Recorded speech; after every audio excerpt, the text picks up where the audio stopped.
Nagydorog is csatlakozhat ahhoz a pályázathoz, amelynek siker esetén 10 évre biztonsággal meg tudnak felelni a hulladékgazdálkodásra vonatkozó Európai Uniós elvárásoknak.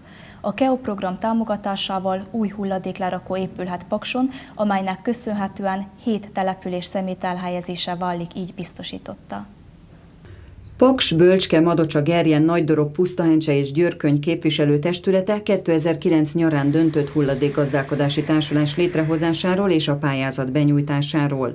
Nagydorogon hetente 1 alkalommal szállítják el a lakossági szilárd hulladékot, illetve évente 3-szor a zöld hulladékot.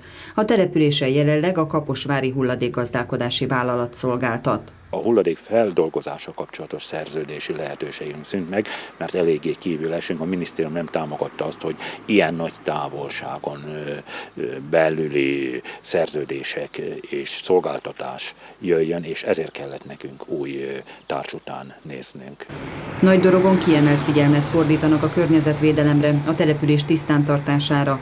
4 szelektív hulladékgyűjtő szigetet működtetnek a településen, a közcélú munkások folyamatosan takarítják az utcákat, emellett 70 köztérű személygyűjtő van már kihelyezve.